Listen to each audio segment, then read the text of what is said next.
I love what I do. It's such a privilege to be able to connect with other humans on such an honest and authentic level. When I think back, it's been quite an exciting journey to get to this place.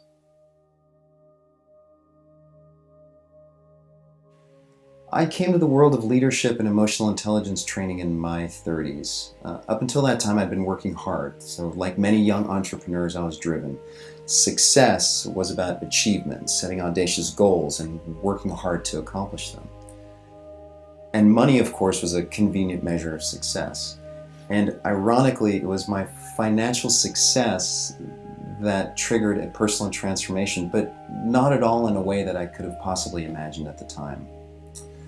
In 2006, I sold my company in a multi-million-dollar cash transaction to the Knot, which is a publicly traded company.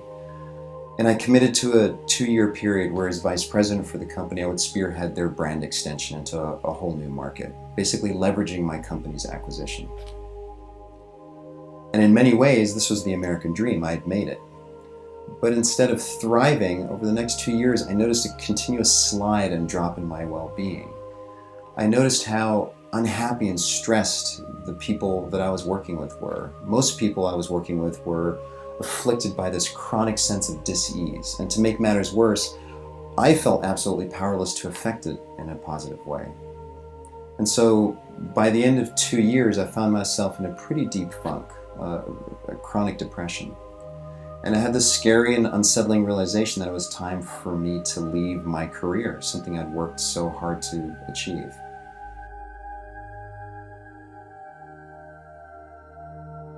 So shortly after resigning from the Knot, I joined an expedition with the National Outdoor Leadership School, NOLS, to Patagonia. So for 3 months, I slept on the ground, either under a tarp, in a tent, and completely unplugged. So no phones and certainly no internet. And while I had several freak-out moments, questioning this crazy decision I had made, I slowly began to notice an aliveness in my being, something I hadn't felt in years. And I loved the leadership curriculum. I loved the way in which the instructors taught the material. It was so raw and experiential. And unlike the deadened, frustrated interactions I had experienced in my corporate world, I noticed how deep and rich the connections with my expedition mates was. So when I came back from Patagonia, I felt really inspired to learn and understand why these experiences were so different. And I spent the next several years exploring everything that had to do with leadership. So for one, I went through the NOLS instructor training and began working as a leadership instructor with NOLS. I also began seeing a therapist and explore my own underlying stories and attitudes. I read voraciously, anything I could get my hands on about psychology, neurology, emotions, organizational development. And I began attending Dharma talks and meditation retreats at Spirit Rock. I began my own meditation practice. And for 2 years, I studied nonviolent communication with Marshall Rosenberg, the founder of the nonviolent communication movement. I also received my certifications in administering the Emotional Quotient Inventory, or the EQI, and actually applied that to some of my work with MBA students, helping them deal with conflict and communication skills. And the biggest lesson I learned during my immersion into this mindfulness and emotional intelligence subject matter was that these vital wellness skills are really learnable. It became clear to me that what I had experienced at the Knot was nothing more than an absence of skill, an absence of education or mentorship. And I felt quite literally like I had found this key to a whole different way of being.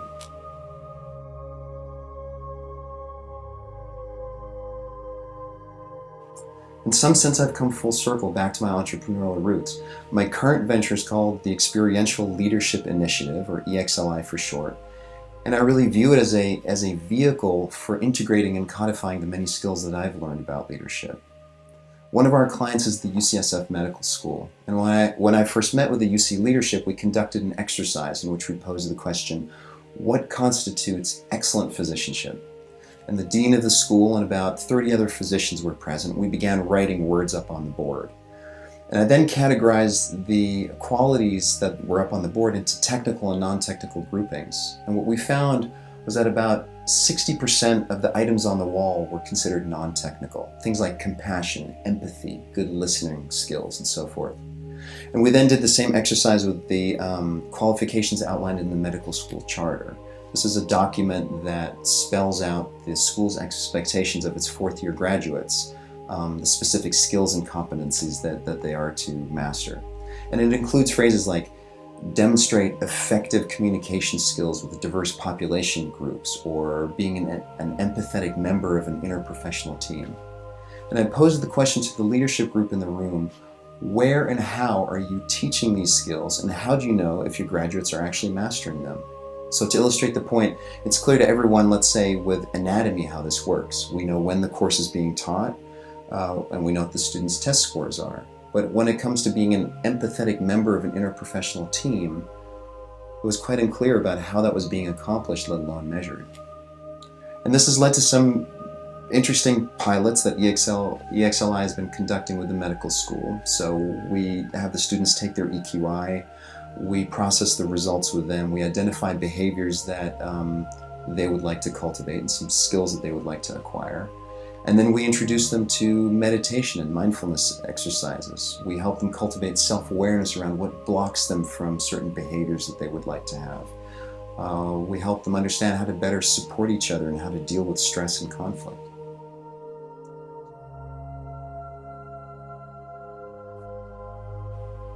So my interest in participating in the training and receiving the Search Inside Yourself teacher certification is, I believe, it will help me on 3 levels. The first is it will help deepen my personal experience with the subject matter. And personal mastery is clearly a prerequisite for teaching this subject. Secondly, it will help me integrate the underlying science and the teaching techniques. So it's an opportunity to really consolidate and improve the effectiveness of the training programs that we're offering. And third, hopefully it will provide access to a community of passionate people that are passionate about this type of change. The necessary changes to the way we conduct business and its impact on our environment and social structures will only follow a shift in the consciousness of the human beings that are conducting this business. So to me, the relevant question is, how can I be most effective in contributing to the shift? And I believe the Search Inside Yourself training will contribute greatly to that end. As I see it, meditation, mindfulness, emotional and social intelligence, these are all ultimately in service of empowering people, helping them acquire tangible skills to really empower them to actively participate in their life, such that it becomes a reflection of their deepest values. Thank you for considering me for this training. I very much hope I'll be able to participate in it, and I look forward to hearing from you.